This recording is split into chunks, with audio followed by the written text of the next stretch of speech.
Ladies and gentlemen, the President of the United States, Donald J. Trump.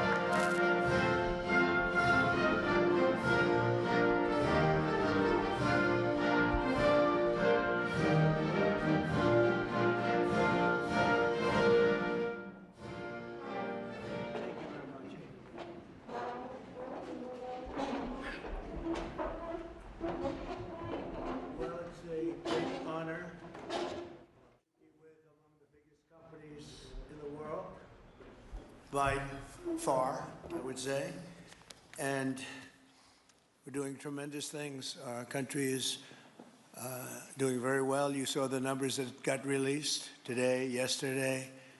Deficits cut way, way, way back at levels that nobody's ever seen before, setting records. And the numbers coming into our country are unprecedented, and we're doing really well. We had a situation 3 days ago with Venezuela, and we're getting along extremely well with the people of Venezuela, both the people and the people that are running Venezuela. I just want to thank our military. What they've done is incredible. That was considered unprecedented, to go into a military fort with thousands of soldiers and others, and to come in with 152 planes going every which way, and very rapid speeds and helicopters, and to come out with no deaths and the loss of no equipment. It was pretty amazing. Nobody's seen anything like it. I was called by the leaders of numerous countries. I won't go into which ones, but the biggest and the strongest, and they said that was very impressive. They're all impressed. But today I'm delighted to welcome almost 24 of the biggest and most respected oil and gas executives in the world to the White House. It's an honor to be with them. We have many others that were not able to get in. I said if we had a ballroom, we'd have over 1,000 people. Everybody wanted. I never knew your industry was that big. I never knew you had that many people in your industry. But here we are. And if you, in fact, if you look, come to think of it, wow, I got to look at this myself.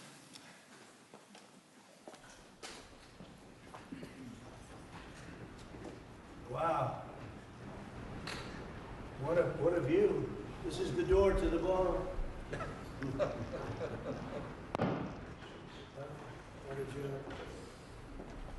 Unusual time to look, but I figure we might as well do it. If the fake news would like to go back and take a look, you can, but you'll see a very big foundation that's moving. We're ahead of schedule in the ballroom and under budget. It's going to be, I don't think there'll be anything like it in the world, actually. I think it'll be the best. We went from, this is, as you know, our biggest room, which would seat 100 for dinner, maybe, if you're lucky, if you're nice and tight. And the ballroom will seat many, and it'll also take care of the inauguration with bulletproof glass, drone-proof ceilings, and everything else, unfortunately, that today you need. So we're going to discuss how these great American companies can help rapidly rebuild Venezuela's dilapidated oil industry and bring millions of barrels of oil production to benefit the United States, the people of Venezuela, and the entire world. And yesterday, the number is 30 million barrels. I can't even, is that a correct number? 30 million barrels. You hear that, Peter? Of oil was given to us by Venezuela. That's a lot of oil. It's about $4 billion worth, and it's on its way to the United States right now. And we want to thank Venezuela for that. And we're working very well with them, obviously, or they wouldn't have been so generous. But they respect us again. They didn't respect us at all before. So that's money that goes to the United States. Some will go to Venezuela, and some will go to the oil companies, but not that, because that's already been extracted. So you're not getting any of that, but when you start extracting, you'll get. But it's tremendous reserves, among the biggest in the world. Some people say it is the biggest in the world. And we're going to be working with Venezuela. We're going to be making the decision as to which oil companies are going to go in, that we're going to allow to go in. We're going to cut a deal with the companies. We'll probably do that today or very shortly thereafter with Chris and Doug. And we're dealing with the country, so we're empowered to make that deal. And you'll have total safety, total security. One of the reasons you couldn't go in is you had no guarantees, you had no security, but now you have total security. It's a whole different Venezuela, and Venezuela is going to be very successful. And the people of the United States are going to be big beneficiaries because we're going to be extracting, numbers of, in terms of oil, like, few people have ever seen, actually. So you're dealing with us directly. You're not dealing with Venezuela at all. We don't want you to deal with Venezuela. Let me thank Vice President J.D. Vance, who's doing a fantastic job. Secretary of State Marco Rubio, likewise, a fantastic job. I have good people. I like them better than my first group. But we had a great, despite that, we had a great first term. We had some great people there, too, by the way. But we had a great first term. We had the greatest economy in the history of our country in the first term, but this is blowing it away. And you haven't seen anything yet. Everyone's been shocked by the numbers, 5.4% GDP. And that's despite the fact that we were badly hurt by the Democrat shutdown, of which they'd like to see if they could shut it down again. Secretary of the Interior, Doug Burgum, who's fantastic. Secretary of Energy, Chris Wright, recommended by Doug as being the greatest oil man anywhere in the world, because I wanted Doug for that job, energy, and Doug said, no, sir, there's a man named Chris Wright. I said, who the hell is Chris Wright? He said he's the most talented oil man anywhere in the world. I doubt you can get him, because typically oil men make a lot of money, and women. They make a lot of money, but Chris came. You took one of the greatest salary cuts probably in history, Chris, right? But he's a fantastic person, loves our country, and many other important members of this team. And I want to thank them for their efforts. As you know, last week, the United States Armed Forces performed one of the most spectacular military operations in American history, apprehending the outlaw dictator Nicolas Maduro for his crimes against the United States, crimes for which he has now been indicted and is in federal court awaiting trial. And he killed many people, millions of people, actually, and allowed jails, prisons, mental institutions, insane asylums, drug dealers, drug addicts to pour into our country totally unchecked because of Sleepy Joe Biden's policy of open borders, the stupidest thing I've ever seen. We're getting them all out. The departure of Maduro makes it possible an incredible future for both nations, Venezuela and the United States, in which we will more closely integrate the economies of two major energy powers in the Western Hemisphere. Energy coming out of Venezuela was very small. One of the things the United States gets out of this will be even lower energy prices. We have people now getting gasoline for $1.99, $1.96, $1.95, $1.92 yesterday, somebody. And it used to be $3.50, $4, $5 a gallon. Think of that, $1.99. Decades ago, the United States built Venezuela's oil industry at tremendous expense with American skill, technology, know-how, and dollars. But those assets were stolen from us, and we had presidents who did nothing about it. This president is much different than your other presidents. They did nothing about it. They stole it. Some of the people in this room were a little bit younger when that happened, but not that much younger. It wasn't that long ago. But they stole our assets like we were babies, and the United States did absolutely nothing about it. So now we're doing everything about it. Now we're doing 500% about it, but it's a long time after the act took place. So they stole from us, and it was taken by socialists and communists at the time, and Venezuela was going bad, really bad. And as much oil as they have, they're producing almost nothing, which is just a system. So we're really, if you look at it, we're taking back what was taken from us. They took our oil industry. We built that entire oil industry. Started a long time ago, but they took it, and they were very ungracious to this country. But now they're being very nice. American companies will have the opportunity to rebuild Venezuela's rotting energy infrastructure and eventually increase oil production to levels never, ever seen before. When you add Venezuela and the United States together, we have 55% of the oil in the world. The United States is #1. We have them drilling. Drill, baby, drill was my campaign. And Doug and Chris, I think we're setting records on drilling right now and taking oil without Venezuela. That's how we're getting the oil prices down. The plan is for them to spend, meaning our giant oil companies will be spending at least $100 billion of their money, not the government's money. They don't need government money. But they need government protection and need government security that when they spend all this money, it's going to be there so they get their money back and make a very nice return. The plan is for them to spend at least $100 billion to rebuild the capacity and the infrastructure necessary. Venezuela has also agreed that the United States will immediately begin refining and selling up to 50 million barrels of Venezuelan crude oil, which will continue indefinitely. We're all set to do it.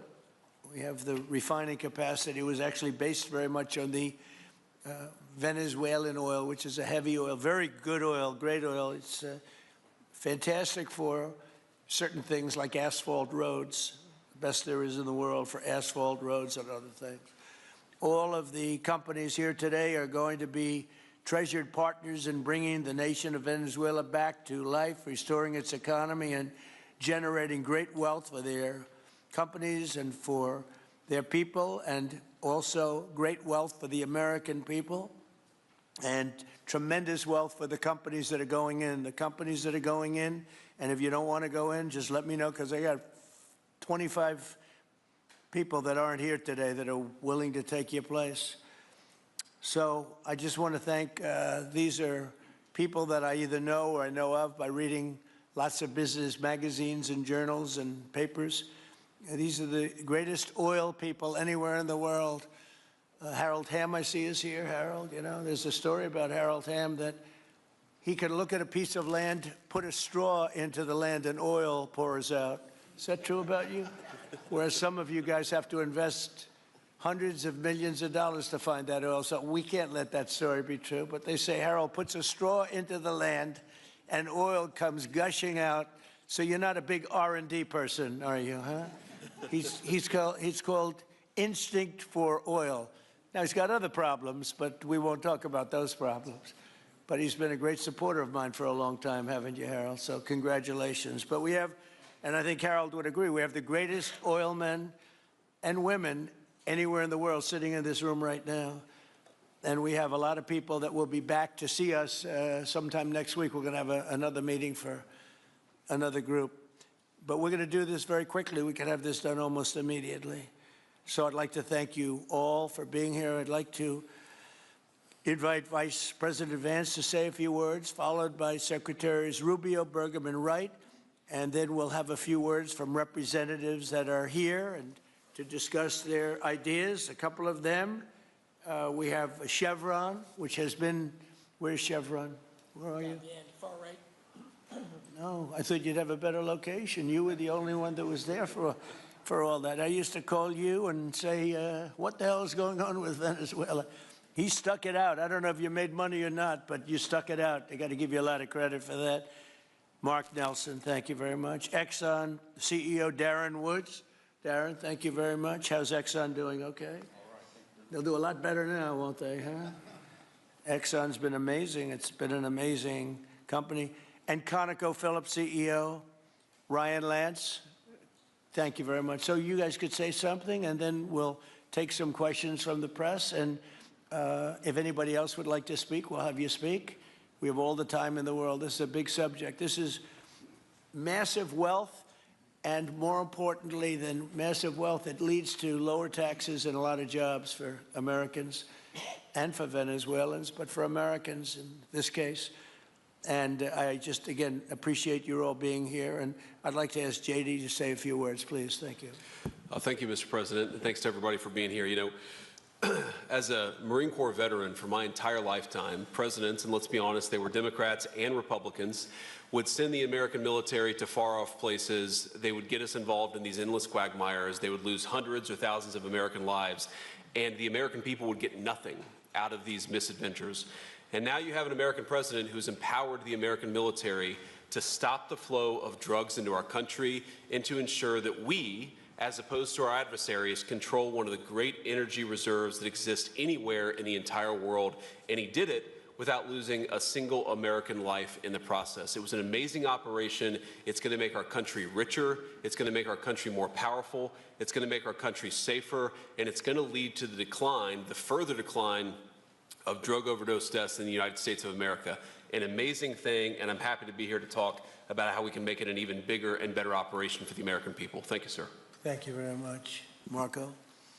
Thank you, Mr. President. And I think this is a reminder that everything this president does, everything President Trump does is with the American people in mind. It was not in the national interest or national security of the United States and of our people to have in our own hemisphere a country, not just with vast energy reserves, but controlled by an indicted narco trafficker who flooded our country with illegal immigration, including drug gang members, openly cooperated with drug gangs, and by the way, stole the wealth of that country to fund a repressive regime and also benefit adversaries such as Iran. All of that is now changing.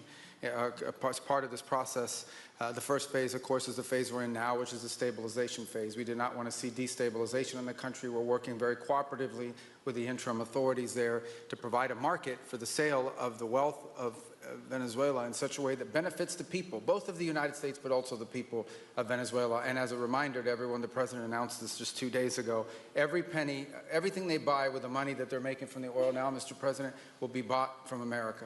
And that includes everything from equipment for the oil industry to food to medicine and everything in between.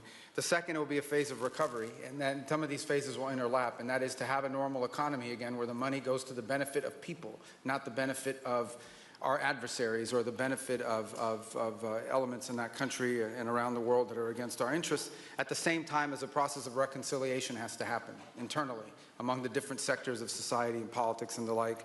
And finally, the third phase, which is the most important of the three, is when the country fully transitions into a normal country that we have strong economic and diplomatic and relations with, that is friendly towards the United States, that's not a foothold for our adversaries, that serves our interests, but also the interests of the people. It'll be a country that is wealthy, a country that is prosperous for the people, not for a handful of criminals, but also a country that is supportive of our interests in the region and throughout the world. And we thank you, Mr. President, and the team you've assembled that have brought us to this point. A lot of work remains, important work, but this is historic. Okay. Thank you very much. Doug? Well, Mr. President, I want to thank you for your leadership, not just as President, but as Commander-in-Chief. The boldness, the execution, the breathtakingly precise work that you've delivered both in Iran back in June and here has changed the field for the whole world. And you always ran about the idea of peace and prosperity. And in Venezuela, as you know, this was a playground for every bad actor in the world. We had Russians, Iran, terror groups, all of them profiting from this criminal organization that was pretending to run the country. That makes America safer.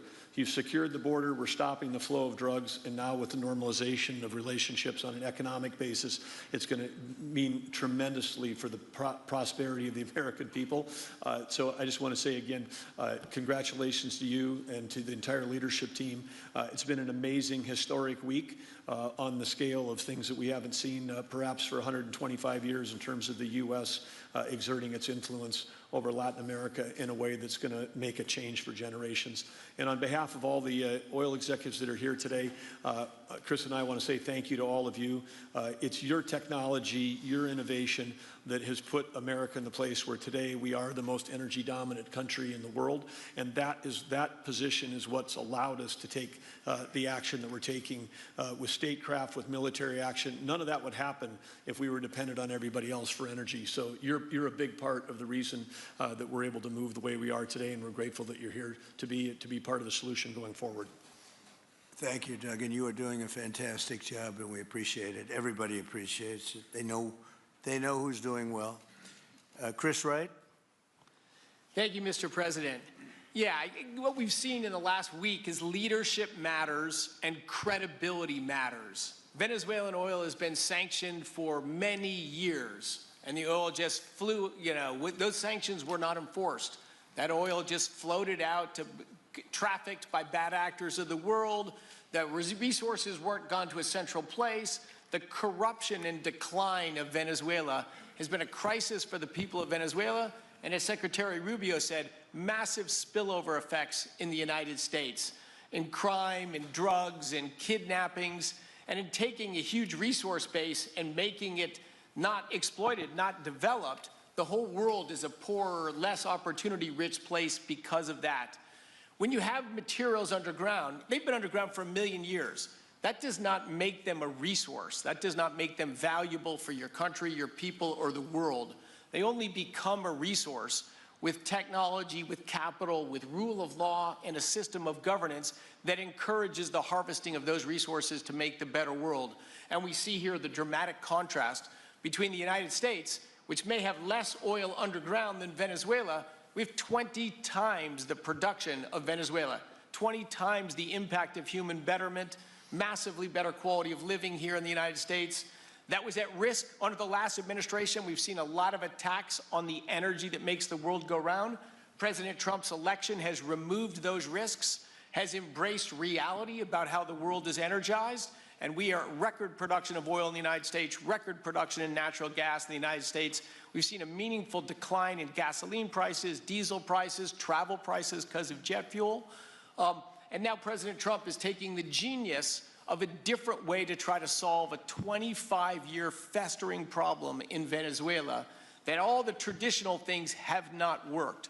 But ordering both a tremendous military operation to remove the heads of a criminal organization masquerading as a government, and then to use the power of our military, not to fire bullets, but to stop the flow of Venezuelan oil to the world, immediately gave us leverage over the interim authorities in Venezuela and has allowed us to be in this position today where the actions of this government can massively improve Venezuela for the better, and the bigger impact is to massively improve the quality of life, affordability, safety, and security of the United States. Very proud to be here.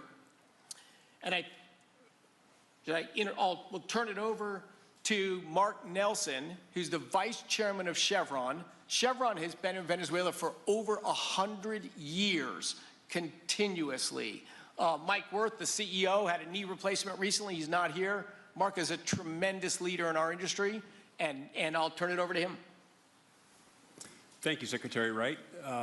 Again, I'll send Mike Wirth's regrets. He really wanted to be here, Mr. President. Right. Great guy. On his behalf, I have 3 very quick thank yous and an assurance I'd like to provide you all.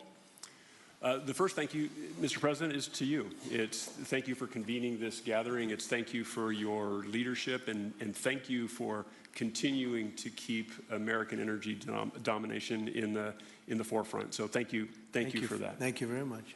The second thank you actually is to the cabinet. So Secretary Rubio, Secretary Burgum, Secretary Wright, your ability and commitment to continue to engage with the parties around the table to keep the world working is greatly appreciated. So thank you for that. And the final thank you actually would go to our Venezuelan employees of Chevron. They have been working tirelessly to operate safely, protect the environment in country, and their dedication and skill will help us in this next chapter. And finally, I'll close with the assurance. For more than a century, Chevron has been a part of Venezuela's past. We are certainly committed to its present, and we very much look forward as a proud American company to help it build a better future. And so, Mr. President, thank you for your leadership. And you really suffered there. You stuck it out. A lot of people left. A lot of big companies left. Many of the people sitting at this table left because of the safety risk and other risks. But you stuck it out. I give you credit for that. Sometimes it was hard. I remember 6 months ago I told you to stay, just stay. Things are going to happen. You'll be very happy. I didn't know they were going to happen this fast or this conclusively. One thing I think everyone has to know is that if we didn't do this, China or Russia would have done it. And if China or Russia were a next-door neighbor, because essentially this is not around the other parts of the world so far away where you fly in an airplane for 24 hours before you get there. This is sort of a next-door neighbor, if you think about it. And I told China and I told Russia, we get along with you very well. We like you very much. We don't want you there. Not going to be there. And if we didn't do this, China would have been there and Russia would have been there. Maybe they both would have been there together, but they're not going to be there now. One thing I will tell them, and I will tell you, that we are open for business. China can buy all the oil they want from us there or in the United States. Russia can get all the oil they need from us, and they do like oil, even though they produce a lot of it.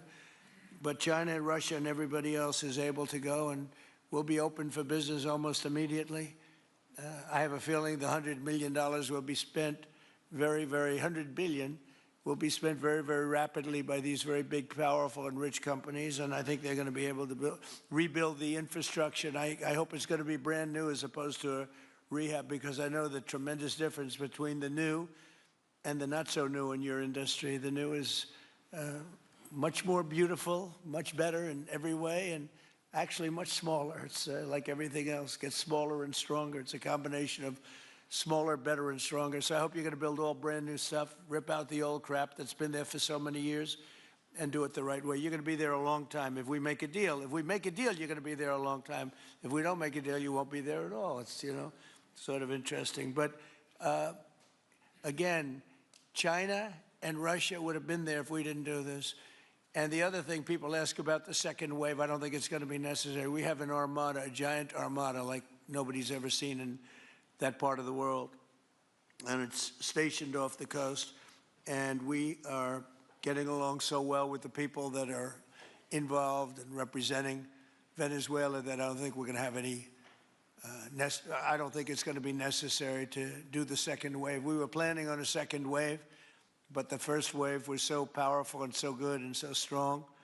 And frankly, the people in the country, they did the right thing. They were smart. They did the right thing. They didn't want to go through a second wave. But we've got a tremendous number of the most powerful ships in the world right there. I don't think we're going to have to use that. I'm happy to say that.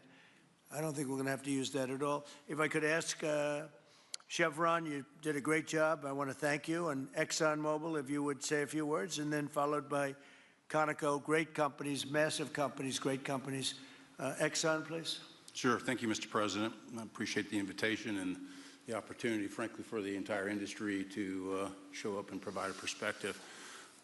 Frankly, we've been kind of unresponsive to the press regarding Venezuela. I guess today's the opportunity to address the press directly with respect to a number of questions that have been asked of ExxonMobil.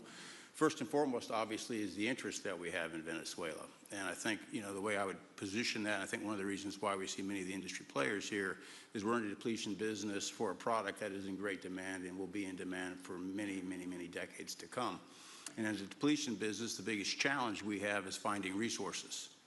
There's an opportunity in Venezuela with all the resources there. Is we don't have that challenge of finding, we have the challenge of developing those resources. So I think it's in the best interest of these companies and, frankly, society as a whole for the industry to be interested in understanding what the opportunity here represents. I'll just share a philosophy that ExxonMobil has when we enter countries, because we do business all around the world in a number of different regimes. We take a very long-term perspective. The investments that we make span decades and decades, so we do not go into any opportunity with a short-term mindset. And there's a value proposition that we have to meet. It has to be a win-win-win proposition. Obviously, it has to be a win for the company and our shareholders and to generate a return for the investments that we make. Has to be a win for the government. The resources are an important source of revenue that helps support the people of the places that we do business. And it has to be a win for the people. We have to be wanted there and to be a good neighbor. And those three things ensure a stable, long-term platform for the large investments that we make for the long term. With respect to Venezuela in particular, we have a very long history in Venezuela. In fact, we first got into Venezuela back in the 1940s. We've had our assets seized there twice. And so you can imagine to re-enter a third time would require some pretty significant changes from what we've historically seen here and what is currently the state. If we look at the legal and commercial constructs and frameworks in place today in Venezuela, today it's uninvestable. And so significant changes have to be made to those commercial frameworks, the legal system. There has to be durable investment protections, and there has to be a change to the hydrocarbon laws in the country. We're confident that with this administration and President Trump working hand in hand with the Venezuelan government, that those changes can be put in place. And with respect to the Venezuelan government, that perspective we don't have a view on. We haven't talked to the Venezuelan government, and obviously we have yet to assess the people's perspective with respect to ExxonMobil entering the country. In the short term, there are things that can be done while these longer-term issues are being worked. For us, we haven't been in the country for almost 20 years. We think it's absolutely critical in the short term that we get a technical team in place to assess the current state of the industry and the assets, to understand what would be involved to help the people of Venezuela get production back on the market. With the invitation of the Venezuelan government and with appropriate security guarantees, we are ready to put a team on the ground there. We also have a integrated set of capabilities from production to refining to trading, and I think we can be of assistance to getting the Venezuelan crude to market and realizing a market price to help, again, with the financial situation in Venezuela. So those are my short-term perspective that I have. I'd say maybe close with a thank you, Mr. President, for the work that you've done to secure not only the national security, but the energy security of the region. And then thank you, Secretary Rubio, Secretary Wright, Secretary Burgum, for your leadership in this matter. Thank you. How long would it take you, Darren, as Exxon to, if we make a deal, how long would it take you to get in there and get started? Well, the first step, this technical team, as I talked with Secretary Wright earlier this week, we started from the beginning to put the team together so that if and when it was needed, we could hit the ground almost immediately. So we can hit the ground within the next couple of weeks, start the assessment, and then from there we need to understand. That's what we want. We want speed and quality. Yeah, that's what we want. Thank you, Darren. And Conoco, Ryan. Thank you, Mr. President. Appreciate the opportunity to be here too, and you've assembled a great team. And our congratulations as well for removing one of the terrible people in the world and bringing them to justice. It was quite amazing. I think you've given hope to the people of Venezuela again, which I think is quite remarkable. And we've been on the other end of that despot regime a long time. Our assets were expropriated. I had a little bit more hair when that happened. And, you know, I think we're the largest non-sovereign credit holder in Venezuela today. So we're at a bit of a different situation, but I think your big and bold idea to use energy commerce instead of conflict is something that could make a real big difference in Venezuela. And our company certainly stands ready to help in that endeavor. Encourage you to continue to think bigger and even bolder. And we've had some discussions with your energy team about that as well, as we think about the other people that need to be in this room and in this discussion are the banks, and including probably the Exim Bank, as we think about how the debt needs to be restructured and the financing to deliver the billions of dollars that are required to restore their energy infrastructure. And I think as we think that big and bold, we need to be also thinking about even restructuring the entire Venezuelan energy system, including PDVSA. And I think if we can do that and think bold, there's an opportunity to be quick, fast, and restore the quality of what's happened in Venezuela, or what's been lost in Venezuela over the course of the last 25 years. So thank you for this opportunity. Well, thank you very much, and you'll get a lot of your money back. We're going to start with an even plate, though. We're not going to look at what people lost in the past, because that was their fault. That was a different president. You're going to make a lot of money, but we're not going to go back. You left a lot of money behind, I guess, huh? What number? 12 billion.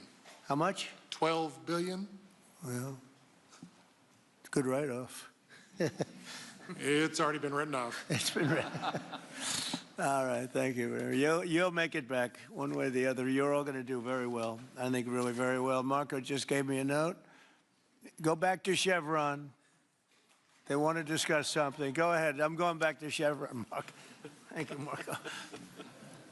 Was there a question, Mr. President? Yes, go ahead, Marco. What are you saying here? Mark, if you can update us on operations in the ground and with the appropriate approvals, what you might be able to achieve in the next 12 to 18 months, give us a little view from the ground. You bet, you bet. So today, Chevron has 3,000 employees in 4 different joint ventures in Venezuela today. And over the past 5 to 7 years, they've taken production from about 40,000 barrels a day to 240,000 barrels a day, essentially getting those facilities and that equipment up to standards that would be something that people in the room would be more accustomed to. Given the work we've done with Secretary Wright and Secretary Burgum and even Secretary Besant, I think we have a path forward here very shortly to be able to increase our liftings from those joint ventures 100%, essentially effective immediately. We are also able to increase our production within our own disciplined investment schemes by about 50% just in the next 18 to 24 months. And that's just leveraging what's on the ground. So to Secretary Rubio's comments about phase 1, this is taking the momentum of improvements we've already made there locally and building on those and creating more momentum for the people of Venezuela. Do you think you have an advantage being there? You've been there by the skin of your teeth. It's been tough for you to be there. But do you think you have an advantage over the other people in this room by the fact that you are there? Yeah, I think there are, Mr. President, I think there would be days where it didn't feel like an advantage, and there are days where it does feel like an advantage. But having people on the ground today that care desperately about the people of Venezuela and know how to operate the assets that are there, is a definite advantage today. Would you say the best locations are available, or would you say the best locations are already sort of worked, even though they're in very bad shape? The best locations for finding oil, the best locations for oil? There are more opportunities than not, Mr. President. With 300 billion barrels of reserves and resources in country, there are lots of opportunities for many companies. Will you be building new, or will you be using the old infrastructure that you have? Yeah, today it's a little bit of a mix, but today it's mostly us taking the equipment of today, getting it to the standards that we are accustomed to your comments about making it how it should be today. Most of the investments that we've been making are about getting it up to our standards. Well, I think you're going to make an investment, but you're going to get your money back very quickly, and that's part of our thing. We're going to have you get your money back fast, and then you'll give a lot to Venezuela and to the United States after that. Okay, so you'll be in good shape. Could I ask Harold Hamm to say a few words? He's been a friend of mine for a long time. Very amazing man, actually, amazing energy person. Well, thank you, Mr. President. It's good to be here with so many dignified people. And this effort particularly, and thank you for your effort for what you've done here, taking this despot out of that area. And the world dealt with him way too long. Certainly our industry knows that this is a real jewel that can be developed for the people of Venezuela and also benefit the world. And like Secretary Wright said, it has not been done. That's not been done in the past, and they had a good chance at it. Brought someone in that totally took it down, as everybody knows here, and that was Chavez, and we know what happened to him finally. But that ruined the industry in Venezuela, and all of us know how that happened, ended very well, very wrongly. So anyway, we're glad to see what's happened here and look forward for the opportunity for a lot of people in this room. But also for America and the country itself. Are you going to be involved in going in? Because, you know, he's in North Dakota and he's in Oklahoma and some incredible places. It's a little bit different, but there's no doubt about you won't have to worry about the straw too much here. You can just go at it. Are you going to be one of the participants? Well, certainly, you know, I'm an oil finder, like you said. You know, Barry Switzer, you know, told that story. The coach. And he's kind of exaggerated a little bit. It doesn't come out quite that easily usually. But anyway, great story. I love it. But I love Barry. Barry's the one that told me this. Yeah, he's a champion, you know, in a lot of ways. So love that story. Certainly, it excites me as an explorationist. You know, everybody has that in their blood, and you know, it is a very exciting country and a lot of reserves. And so it's got its challenges, and the industry knows how to handle that. And like Darren said, you know, you go in with your eyes open and do the best you can with the team you got. So well, you're going to have you. something that they never had really here is tremendous security. You're going to be very secure, very safe, physically safe, in addition to financially safe. So it's good to see you, Harold. Thank you very much. Does anybody have anything to say before we get to the press? What does Cuba have to do to avoid the same fate as Venezuela? What does Cuba have to Well, Cuba's in bad shape. Cuba relied on Venezuela for oil and for money. And nobody really knows what's going to happen with Cuba. They're doing very poorly. They're really third world all the way. And we have a lot of great Cuban Americans.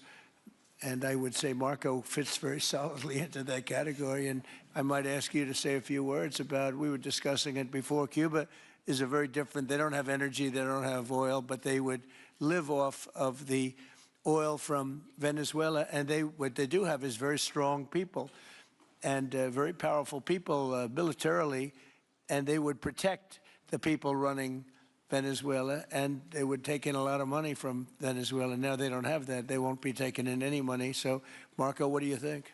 Well, I mean, the fundamental problem in Cuba is that it's run by incompetent people that don't know what an economy looks like, much less a functioning one. They've made a choice, and that is they would rather have political control over the people than they would have an economy that functions. And they've gotten away with it for 60-something years because they've had donors, the Soviet Union, and now most recently Venezuela. But that's now gone. So the people in control in Cuba have a choice to make. They can either have a real country with a real economy where their people can prosper, or they can continue with their failing dictatorship that's going to lead to systemic and societal collapse. So it's a very stark and dramatic choice, and it's one we hope to make the right one. We don't have an interest in a destabilized Cuba, but that would be their fault because they refuse to allow the people of Cuba to have either economic or political freedom for that matter. And you have a lot of people in this country that want to go back to Cuba and help Cuba. A lot of people have left, you know, they came in penniless, they didn't have anything, and they've become very rich people in our country, and they want to very much go back and help Cuba. So that's something that Cuba has that a lot of other places don't have. Peter? President Trump, thank you. I do want to ask you about Minnesota, but first, just more on topic. President Zelensky said that he was watching with the rest of the world as you made this order to go and capture Nicolas Maduro. And he said, if that's how it works with dictators, then the United States knows what to do next. It sounds like he wants you to go and capture Vladimir Putin. Would you ever order a mission to go and capture Vladimir Putin? Well, I don't think it's going to be necessary. I think we're going to have I've always had a great relationship with him. I'm very disappointed. I settled 8 wars. I thought this would be in the middle of the pack or maybe one of the easier ones. And I don't know if you know, Peter, the last month, they lost 31,000 people, many of them Russian soldiers, and the Russian economy is doing poorly. I think we're going to end up getting it settled. I wish we could have done it quicker because a lot of people are dying, and mostly soldiers. You know, they get hit in Kiev and they get hit a little bit here and there, and people are dying there too. But largely, it's the soldier population.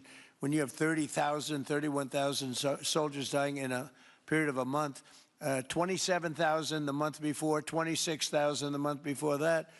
That's bad stuff. So, as you know, President Biden gave $350 billion to Ukraine to fight, and we would never get that back, although I did make a rare earth deal to get it back, so we will be getting it back, but shouldn't have done that. It was a bad thing to do.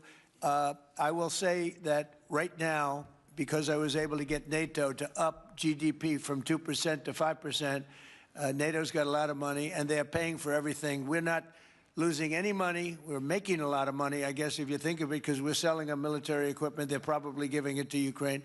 But we're selling them to NATO military equipment. We're getting full price and all of that. But that's not a big deal to me. What is a big deal is stopping a war where 30,000 people are being killed every single month. On Minnesota, the vice president yesterday suggested that Renee Good, who was killed by this ICE officer, was part of a broad left-wing network. What has your team told you about this broad left-wing network? Who is in charge of it? Who's part of it? What's it called? Well, I haven't seen the vice president's statement, but he's generally very accurate. I hate to say it. Look, I watched that yesterday, and there are a lot of different forms to it. But there was a woman screaming, shame, shame, shame, shame. She was a agitator, probably a paid agitator, but in my opinion, she was an agitator, a very high-level agitator, so professional. She wouldn't stop screaming. I said, this isn't a normal situation. This is a professional troublemaker, because you heard it and I had it. Now, I will say this. The news sort of turned her down, turned her off, because you're trying to watch. She was so loud and so crazy and just not normal. When somebody sees something like that, they don't go screaming and screaming and the same words. So I guess you could say professional, but I didn't think she did a very good job. You have agitators, and we will always be protecting ICE, and we're always going to be protecting our Border Patrol and our law enforcement. Yeah. Thank you, Mr. President. Mr. President, in your conversations with these oil executives today, did you provide any security guarantees so that they can do their work safely in Venezuela? Yeah. And separately, Mr. President, they will have those guarantees, yes. And separately, Mr. President, I'm curious in terms of the future of Venezuela. Do you see Venezuela, now led by Delcy Rodriguez, as an ally of the U.S.? Is that the way that you view that country right now? Well, right now they seem to be an ally, and I think it'll continue to be an ally, and we don't want to have Russia there. We don't want to have China there. And by the way, we don't want Russia or China going to Greenland, which if we don't take Greenland, you're going to have Russia or China as your next-door neighbor. That's not going to happen.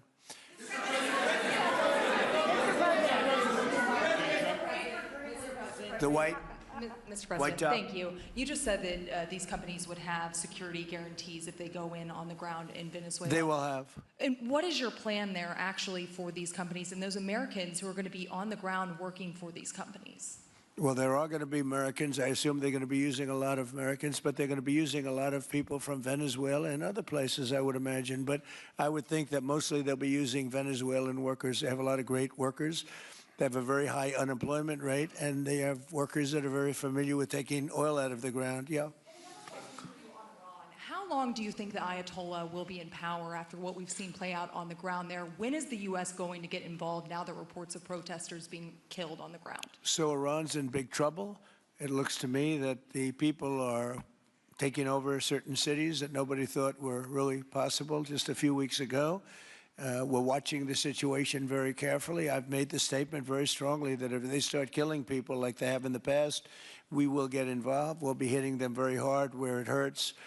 And that doesn't mean boots on the ground, but it means hitting them very, very hard where it hurts. So we don't want that to happen. There have been cases like this where President Obama totally backed down. But this is something pretty incredible that's happening in Iran. It's an amazing thing to watch. They've done a bad job. They've treated their people very badly, and now they're being paid back. So let's see what happens. We're watching it. We're watching it very closely. Go ahead, please. Yes, go ahead. Thank you so much, Mr. President. Do you have any comments in reaction to the recent attacks by the Syrian government alignment groups against US-backed Kurdish forces in Aleppo, Syria, which killed dozens of civilians and displacing many families?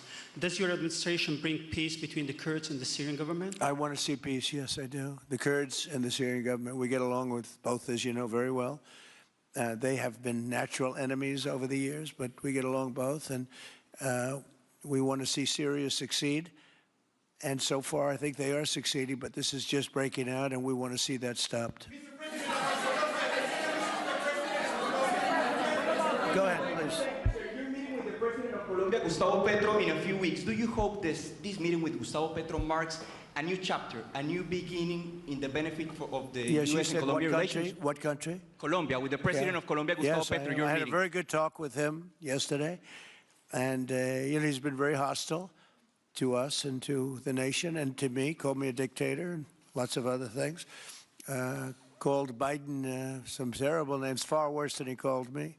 But he called yesterday through people, and he wants to meet, and that's fine with me. I've made up with people also, So we're going to have a meeting with him. We had a very good conversation. The people of Colombia are incredible people. Marco would know that better than anybody because he's married to a woman from Colombia.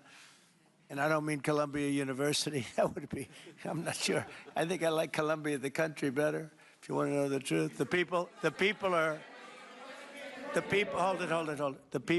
people are great people. I look forward to meeting with them. We're going to meet in the very near future. Would you meet the interim president of Venezuela here in the White House? Would you greet her to discuss the fate of the oil? Yeah, well, I'm going to meet a lot of people, and we're going to meet, we meet a lot of people. When you end 8 wars, you get to know a lot of people, and I think it's very important. As an example, we have over $18 trillion. Think of that, $18 trillion coming into our country. A lot of that's coming in from foreign countries like Saudi Arabia and Qatar and UAE and others. And I get to meet a lot of people, but I will be meeting with various representatives of Venezuela, probably pretty soon. We haven't set that up. But the relationship that we have with the people that are currently running Venezuela is very good. We also have a young lady that received the Nobel Peace Prize. She's going to come in and pay her regards to our country, really, to me, but, I'm a representative of the country, nothing else. And she's coming in sometime next week, I think Tuesday or Wednesday, and we'll see how that is. But no, we're dealing with the people from Venezuela. We're dealing with them very well. I think they've been very smart in the way they've dealt with us, frankly, because that whole place could have been obliterated with one more strike, and we didn't want to do that. Thank you so much. I have a question for you on Minneapolis, but on Venezuela and your meeting with Machado next week. If she gives you her Nobel Peace Prize, will that change your view about her running that country? Well, I have to speak to her. I'm going to have to speak to her. She might be involved in some aspect of it. I will have to speak to her. I think it's very nice that she wants to come in, and that's what I understand the reason is, because Norway is very embarrassed by what took place. They're getting decimated. Look, whether people like Trump or don't like Trump, I settled 8 wars, big ones, some going on for 36 years, 32 years, 31 years, 28 years, 25 years, some just getting ready to start, like India and Pakistan, where already 8 jets were shot out of the air, and I got it done in rapid order without nuclear weapons. I can't think of anybody in history that should get the Nobel Prize more than me, and I don't want to be bragging, but nobody else settled wars. Obama got the Nobel Prize. He had no idea why. He still has no idea. He walks around, he says, I got the Nobel Prize. Why did he get a Nobel Prize? He got it almost immediately upon attaining office, and he didn't do anything, and he was a bad president. So, you should get the Nobel Prize for every war you stopped. These were major wars. These were wars that nobody thought could be stopped. President Putin called me, and he said about 2 of the wars that he's been trying to stop them for 10 years. He wasn't able to do it. He couldn't believe it. So in theory, you should get the Nobel Prize for every war you stopped. Every one of them was major. But I don't care about that. What I care about is saving lives. I've saved tens of millions of lives. The Prime Minister of Pakistan came here, and he made a very public statement. He said that President Trump saved minimum 10 million lives having to do with Pakistan and India, and that was going to be raging. So, but I'm honored that she's coming here. I look forward to meeting her, yes. And on Minneapolis, wait, I have a follow-up. Go ahead. On Minneapolis, Mr. President, I have a follow-up for you. The state officials there have said that the FBI is not sharing evidence with them. Typically, they would conduct a joint investigation, as you know. Do you believe that the FBI should be sharing evidence with state officials in Minnesota? Well, normally I would, but they're crooked officials. I mean, Minneapolis and Minnesota, what a beautiful place, but it's being destroyed. It's got an incompetent governor, fool. I mean, he's a stupid person. And it looks like the number could be $19 billion stolen from a lot of people, but largely people from Somalia. They buy their vote. They vote in a group. They buy their vote. They sell more Mercedes-Benzes in that area than almost. Can you imagine you come over with no money and then shortly thereafter you're driving a Mercedes-Benz? The whole thing is ridiculous. So they're very corrupt people. It's a very corrupt state. I feel that I won Minnesota. I think I won it all 3 times. Nobody's won it since Richard Nixon won it many, many years ago. I won it all 3 times, in my opinion. And it's a corrupt state, a corrupt voting state. And the Republicans ought to get smart and demand on voter ID. They ought to demand maybe same-day voting and all of the other things that you have to have a safe election. But I won Minnesota 3 times, and I didn't get credit for it. I did so well in that state every time. The people were crying every time after. That's a crooked state. California is a crooked state. Many crooked states. We have a very, very dishonest voting system. The last time I won, 24, the one that just took place, I won because it was too big to rig. You couldn't rig it. It was too big. But I won the state of Minnesota. It's a corrupt voting system with an incompetent governor, a very incompetent governor.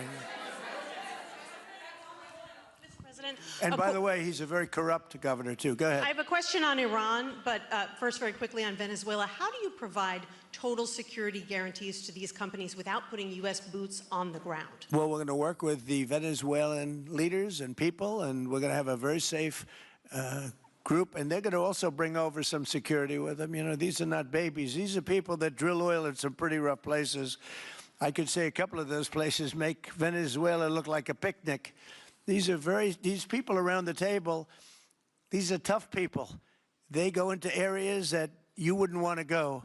They go into areas that if they invited me, I'd say, no thanks, I'll see you back in Palm Beach. No, this is a tough group of people. They know how to do it. But we are, in addition to that, we'll have very good security for them. We're going to make sure there's very, very good security. And I think the people of Venezuela are going to give you very good security. You know, the people... Now, I'm not talking even leadership. The people of Venezuela are going wild over this. They named a street after President Trump. What do? You attack a country and they name a street? That's never happened before, although I heard that's also taking place in Iran. They named a street. The protesters. I just hope, you know, just God bless them. I just hope the protesters in Iran are going to be safe, because that's a very dangerous place right now. And again, I tell the Iranian leaders, you better not start shooting, because we'll start shooting too. With your glasses, sir, go ahead, please. Hold it. Next to you. Yes, glasses. The gentleman with the glasses. All right, thank you, Mr. President. With those very big glasses, actually. Yeah, Ferrari, actually. Mr. President, I have 2 questions. What do you want the European Union to do in Ukraine? The European leaders seem pretty divided on Ukraine. And then if you can reiterate this straight message that you have to the Iranian leader, to Khomeini, the message that you have. You're talking about Iran? Oh, Iran, yeah. What the do first I one want is on Iran Europe. to do? I'm sorry? Where are you from? Italy. Oh, nice place. Yeah. Okay. The first question So is what on are you Europe. asking about Iran for? Well, if you can answer about Europe and what you think the Europeans should do on Ukraine, and then a message. Well, look, Europe has been doing so much for Ukraine, but it hasn't been enough. And obviously that I would say that President Putin is not afraid of Europe. He's afraid of the United States of America, as led by me. There's no fear of Europe. You know, Europe's fallen behind. And Europe, and J.D. said it very strongly, I don't know, he took a lot of heat, but I didn't give him any heat. Europe is a different place. Europe is changing. Europe has got to get its act together. I love Europe. I guess I came from Europe, essentially. My roots are in Europe, but Europe is a different place. They have to get their act together. Now they have a great NATO leader, and they've gone up to 5% from 2% GDP. That's a big step. But they have to be very careful with their immigration policy, and they have to be very, because, you know, I will just say, to be nice, that there are certain places in Europe that are very important that are no longer recognizable. I'm being very nice. I'm being very diplomatic when I say that. They are not recognizable. And they have to be careful on energy because they're putting windmills all over the place and losing a fortune. They're destroying their country. They're just destroying the beautiful landscapes, the beautiful everything. They're doing, and by the way, in case you people don't know, I'm not much of a windmill person. I can proudly say, Doug, that we have not approved one windmill since I've been in office, and we're going to keep it that way. My goal is to not let any windmill be built. They're losers. They lose money. They destroy your landscape. They kill your birds. They're all made in China. And all you have to do is, you know, just about all of the windmills are made in China, the structures. All you have to do is say to China, how many windmill areas do you have in China? So far, they're not able to find any. They use coal and they use oil and gas and some nuclear, not much, but they don't have windmills. They make them and sell them to suckers like Europe and suckers like the United States before. They are the worst form of energy, the most expensive form of energy, and in 8 years they're rotted out anyway. Go take a look at Palm Springs, California, and take a look at what that looks like. It looks like a junkyard of steel. So we don't approve, and I've told my people, we will not approve windmills. Maybe we get forced to do something because some stupid person in the Biden administration agreed to do something years ago. We will not approve any windmills in this country. Two questions. On Venezuela, is it ultimately more important to you to establish stability there or democracy there? Well, you're talking about maybe the same thing. I mean, you're talking about stability or democracy. I don't know. To me, it's almost the same thing. We want stability, but we do want democracy. Ultimately, it'll be democracy. Peter? I do have a policy question, President Trump, but I'm having a hard time seeing here. I see the American flag lapel pin. What is the other lapel pin on your Somebody gave me this. You know what that is? That's called a happy Trump. And considering the fact that I'm never happy, I'm never satisfied, I will never be satisfied until we make America great again, but we're getting pretty close, I'll tell you what. This is called a happy Trump. Somebody gave it to me, I put it on. Thank you, thank you. And the policy question. How much money are you thinking of giving people in Greenland to get them on board with a possible U.S. I'm not talking about money for Greenland yet. I might talk about that. But right now, we are going to do something on Greenland, whether they like it or not, because if we don't do it, Russia or China will take over Greenland, and we're not going to have Russia or China as a neighbor. Okay?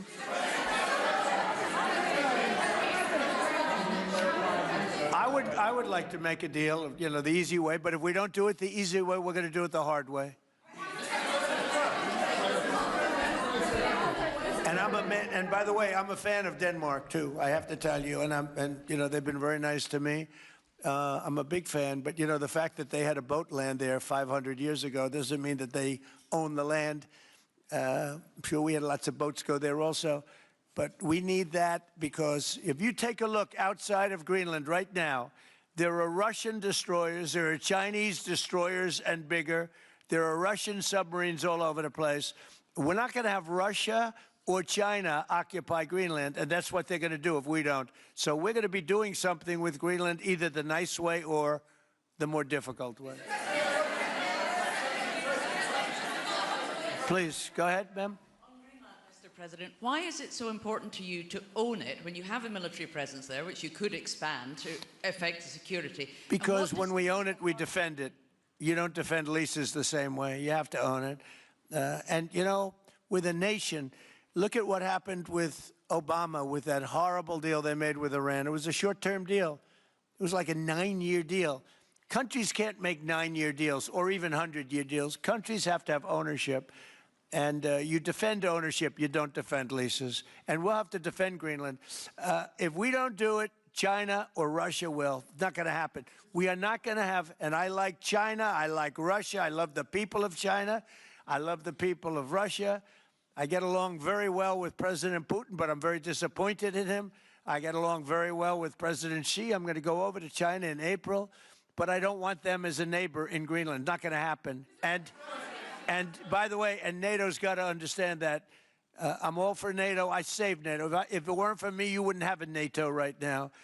But we're not going to allow Russia or China to occupy Greenland, and that's what's going to happen if we don't. Go ahead. On the economic report that came out today, Mr. President, one, can you respond to that? And two, It was an amazing report. The most amazing thing is government jobs are way down, and yet the unemployment or the employment numbers are very good. We've gotten rid of tremendous numbers of federal government jobs. Nobody's ever seen anything like it. And yet the employment numbers are very good. They're really getting better. But now we have all those people to work in the private sector for a lot more money. I think that's one of the very big things. The other thing is at 5.4%. And remember, this is after we had a shutdown. And that shutdown had an impact because the concept of the shutdown, even though it's before, people knew we were going to be shutting down. A lot of bad things happened. And by the way, on January 30th, you may have another shutdown. We'll see what happens. But I think the numbers, Caitlin, were really amazing. Look, to think about 5.4%, nobody thought that. They thought it was going to be 2%. And you know what it is? It's tariffs. And it's also November 5th. We had a great election, a great election. Our country was dead 1.5 years ago, and now we have the hottest country anywhere in the world. And I hope you guys were impressed. 5.4%, and we haven't even really transitioned yet. There's no reason it can't be much, much higher than that. Yeah.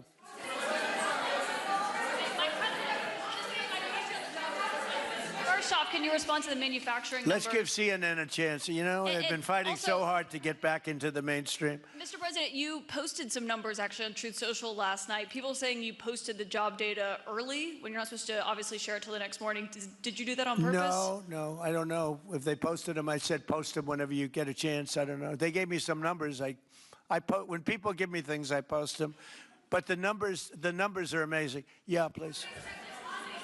How does the administration plan to distribute the money from the Venezuela oil sales? Is it, obviously you say it's going to go into these controlled accounts. Yeah. Would it go back to Venezuela in a Yeah. direct payment? Is it going through these goods? How do you plan to do that? Well, And we then I have want a to make second sure question. that Venezuela can survive. You know, Venezuela needs money, and we're going to make sure that they get money, and we're going to get money, and the oil companies are going to make something for the work they do, and they're going to get back their money. We're devising a formula, but it won't be so much of a formula. It's going to be what they need. We're going to take care of what they need. There'll be plenty left over. We're going to have a lot of money left over. And the money left over is going to the United States of America, and the oil companies are going to be very happy. Yeah, please. Thank you, Mr. My second question is, would the administration offer a backstop to these oil companies for like financial guarantees, some sort of backstop, if the country did destabilize again? That's a very interesting question. Using the word backstop, I haven't heard that word in a long time. That was at the Wharton School of Finance I last heard. That's a good term. We ought to use it more often. I hope I don't have to give a backstop. Look, these are very smart people, the smartest people. They're not only in oil and business. These are the biggest companies in the world sitting around this table. They know the risks. I mean, there are risks. We're going to help them out. We're going to make it real easy. They're going to be there for a long time. We're going to be there together for a long, long time. And they're going to be taking the oil, and they're going to be bringing oil prices down. They're going to make a lot of money. They're going to get their money back. They're going to be safe. The people of Venezuela are going to be big beneficiaries, and the United States of America is going to be a big beneficiary for what we've done.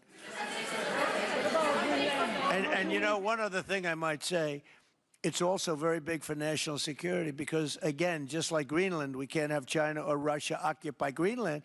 We can't have China or Russia occupy Venezuela. And if we didn't do what we did, China or Russia would have been in Venezuela. I think I can measure. Where's Mr. Chevron?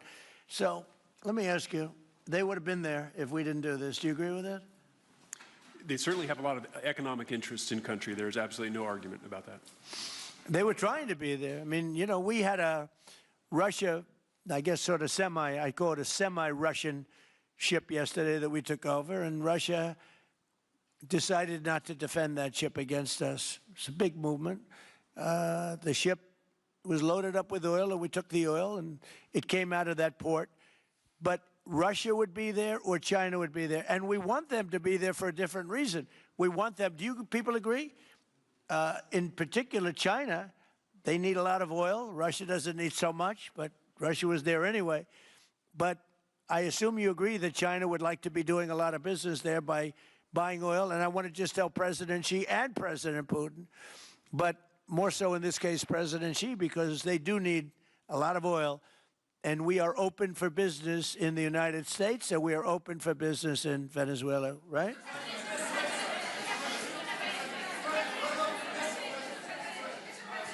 Go ahead, sure. Mr. President, You know, what is your I could take questions from these people all day long. You know, they're sitting here, and generally, they're very rich, very powerful, but nobody gives a damn about them.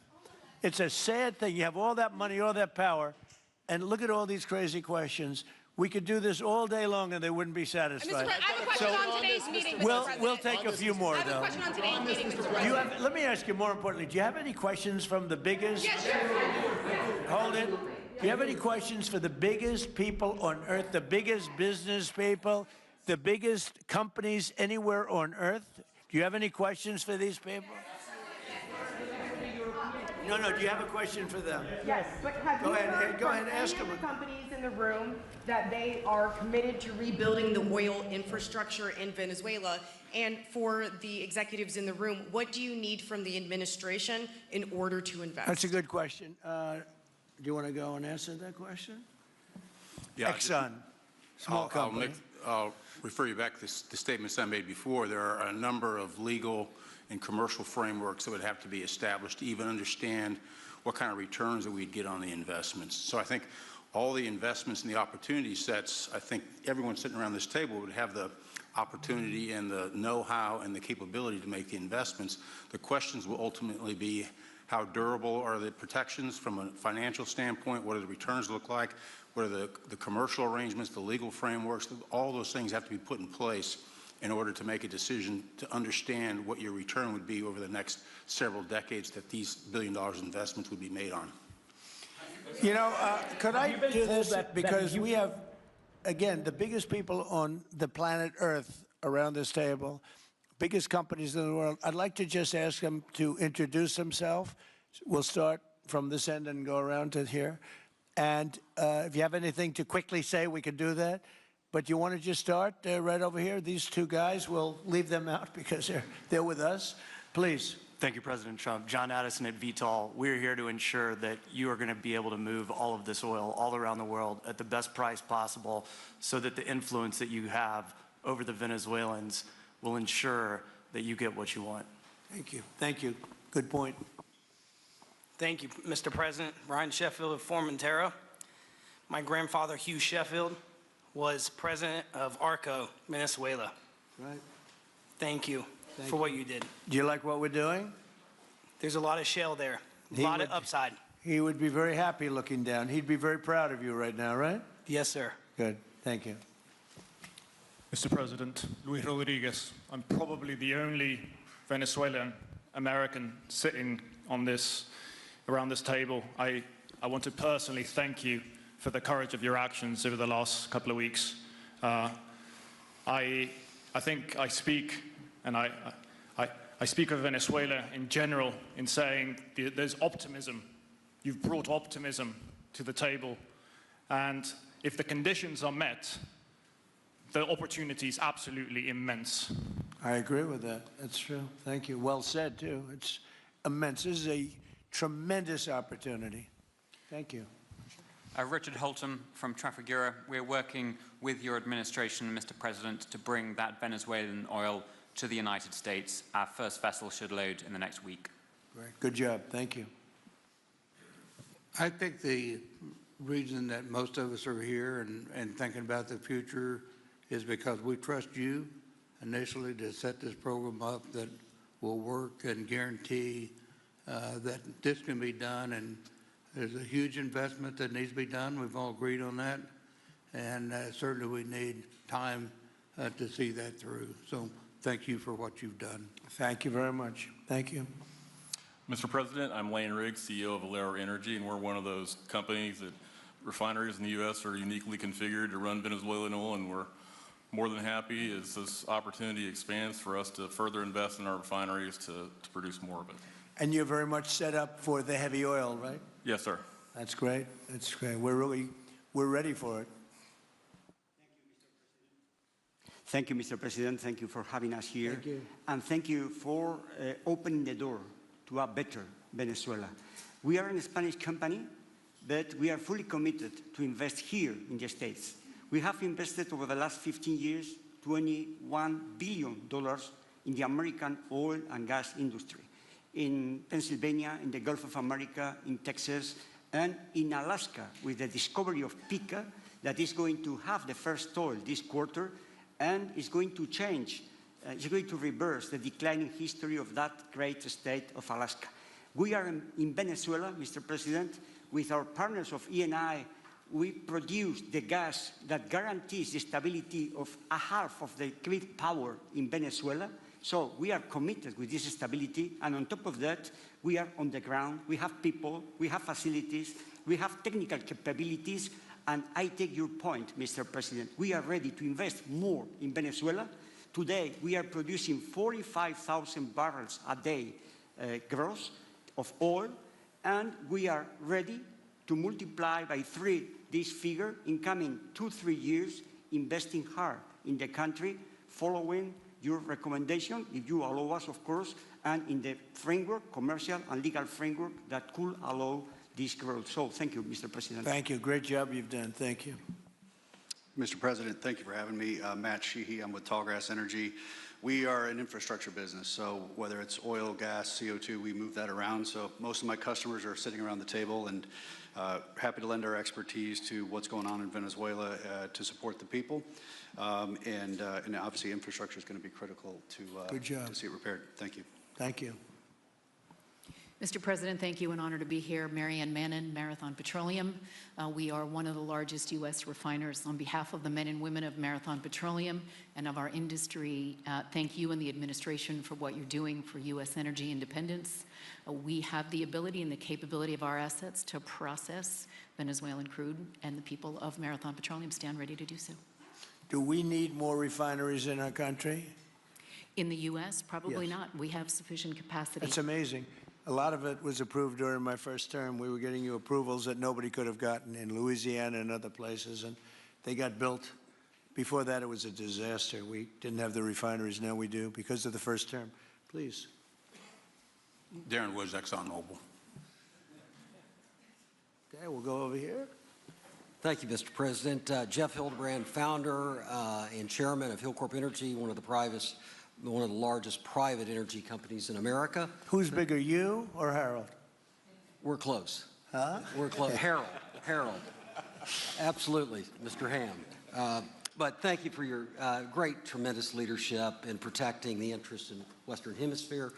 The message that you have sent to China and our enemies to stay out of our backyard is absolutely fantastic. So thank you. Thank you very much. And finally, Hillcorp is fully committed and ready to go to rebuilding the infrastructure in Venezuela. You'll go there? You'll be going?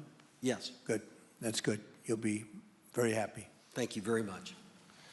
Thank you, Mr. President. Jeff Miller, CEO of Halliburton Company. We are the largest American oilfield services company. We're the second largest in the world, been in business over 100 years. Started operations in Venezuela in 1938. Long time in Venezuela. I personally lived there for 4 years and raised my kids there. So quite familiar with Venezuela, and just couldn't express gratitude more so for the opportunity to return to Venezuela under the stability that I know that this team and your team are able to deliver. And so When did you leave? Huh? When did you leave Venezuela? As a company, we left under the sanctions in 2019. So we had intended to stay, and then when the sanctions went into place, we were required to leave. But very much interested in returning. Have 600 Venezuelans with Halliburton today, all around the world. Look forward to putting them back to work. Great job. Great Thank job. you. You'll be back. Please. Mr. President, I'm Alex Cranberg. My company, Aspect Energy, is one of the leading American international wildcatters. We've found significant fields in Central Are and you a South. wildcatter? I'm a wildcatter. That's pretty cool, I'll tell you. I would have been a wildcatter, too, if I was in and you've been successfully wildcatting. We've found significant fields in Central and South America, in the Middle East, and in Europe. We're a leading That's oil great. producer in Hungary. But probably the most pertinent example is what a wildcatter does is take on risk and try to reduce it, and then other people come in and put more capital in later, so we're kind of kickstarters in the oil industry. We went into Kurdistan very early on, back when people told us it wasn't safe and we shouldn't do it. We found a big field there, and it ultimately has got to be developed along with one of my colleagues here to be one of the big leading fields in Kurdistan. We think that Venezuela has a tremendous amount of opportunity. If you look at the reinvestment required, the investment required, people are talking about hundreds of billions of dollars. But if you put that in perspective, that's 1 million barrels a day for 15 years is $220 billion net cash flow. So what we really need to do is to be able to kickstart production and then reinvest and have the confidence to reinvest. And what you're doing by putting the United States in control of the cash flow coming out of the country, it gives companies like ours the confidence to say we can kickstart this production and then reinvest and reinvest. In Hungary, we've invested $1 billion in changing the trajectory of Hungarian oil production. We were only able to do that not because we could write $1 billion check, we're a smaller company, but because we reinvest all the cash flow back into new production. Good. Mark Good Nelson, job. Mark Nelson with Chevron again. Thank you, Mr. President. I'm Claudio Descalzi, and ICO, Italy. We started working in Venezuela in 1980. We have a lot of oil, but now just the gas is flowing because it's not under sanction. And as my colleague from Repsol said, we cover more than about 50% of the electricity in the country. So that is essential to avoid any kind of problem, social problem. We own about 4 billion barrels of reserves, so a huge amount in the Orinoco Belt and in central Venezuela. We have now in the country 500 people, most Venezuelan, and we are ready to invest. Clearly, we are ready to invest. We thank you for the big efforts and the efficiency of your action, and we are here. And we are here to work together with the U.S. We are also a big investor in the U.S. So I know that. We thank you again, and we are there. And we are also ready to join with American companies in our assets to develop and go faster with good investors and good know-how from the U.S. company. Yeah. Thank you. You've done a great job. Thank you very much. Mr. President, Ross Perot, good to see you again. I'm chairman of Hillwood and HKN Energy. Been in the energy business 45 years, and we have been working with your team quite a bit. We have been in Kurdistan now for 19 years, along with Alex, and built a very good business. But now with your team, we're looking in Syria, we're now in Libya, and so we are very excited to look at Venezuela with you and your group, and look forward to continuing to build this great industry. Thank you very much. Thank you. Mr. President, thank you for having us here today. Wael Salwan from Shell. Of course, we have a huge presence here in the U.S., in the Gulf, as well as in Pennsylvania with the petrochemical facility, which I think we had the opportunity to host you at, as well as being one of the largest LNG off-takers of American LNG. We have been in Venezuela for a very long time. We actually drilled in 1914 the first well that discovered oil in Venezuela, and on the back of which the entire energy industry was established in Venezuela. When we left in the 1970s because of nationalization, we had 1 million barrels per day of production. But we have kept boots on the ground in Venezuela all this time, and we now have a few $1 billion worth of opportunities to invest in, subject to OFAC approval. So we are ready to go and looking forward to the investments in support of the Venezuelan people. That's great. Thank you very much. Thank you, Mr. President. Ben Marshall, the America's CEO for Vitol. Alongside Chef Aguirre, we're very thankful to have worked with the government and the Venezuelans to be able to bring the crude oil to market at a market price as quickly as we can to help stabilize the country. Thank you. Thank you. Brian Lance, ConocoPhillips. I'll defer to my colleagues. Thank you, Mr. President. Olivier Lepoche, CEO of SLB, or formerly known as Schlumberger, the largest global oilfield services. We have been in Venezuela since 1930. and we still operate. We operate today on the ground with and in support of Chevron. We have ability to scale. We have 1,100 Venezuelans in the company, 2,000 additional that are calling us to go back to country and to go back to work. We're able to mobilize in the last 18 months 2 rigs and deliver 50 wells with success. So we're here. We have knowledge of the subsurface like nobody else has. We have boots on the ground, capacity on the ground, $700 million of equipment value on the ground in Venezuela, ready to mobilize for all of our partners, customers. So we are ready to scale fast, and we really want to thank the administration, Secretary Wright, Secretary Bergen, for the effort they are supporting and giving us to be successful on behalf of the Venezuelan oil and gas industry. Thank you very much. Thank you very much. Well, check this out. They say the very best for last. And I don't have that sexy accent like this guy next to me here. Mr. President, my name's Bill Armstrong of Armstrong Oil and Gas. I'm a private independent guy. And in real estate, you were a wildcatter. So wear that motto proudly. But like you, I was my own guy. I don't have shareholders. I don't have private equity partners, but I've been drilling all over the place. In fact, I had the largest discovery in Alaska, biggest discovery in 50 years in our country. I now control 8 million acres adjacent to Venezuela, so I'm already heavily invested in the area. We share a 150-mile border with Venezuela in the countries of Aruba and Curacao, and we are ready to go to Venezuela. It is, in real estate terms, it is prime real estate, and it's kind of like West Palm about 50 years ago. Yeah. Very ripe. Yep, I agree with you. Thank you. Congratulations. Thank you.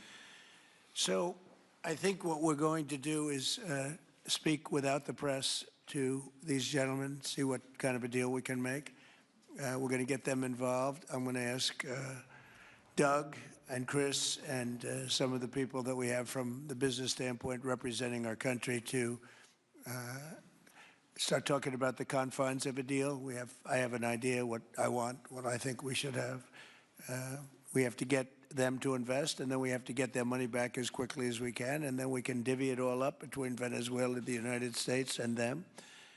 I think it's simple. I think the formula is simple. We start with a brand new plate, and it's going to be a tremendous success. I think it's going to be probably like few other things could ever be. There's so much.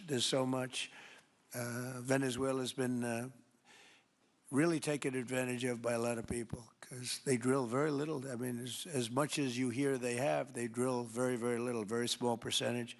But now that'll change, and it'll change very rapidly because these are the biggest people, and it'll change very rapidly. So if you don't mind, I'll ask the press to leave, and we will see what kind of a deal we're going to make with these geniuses, and I think you're going to come out very good. Thank you all very much. Thank you. Thank you. Thank you, Mr. President. Thank you.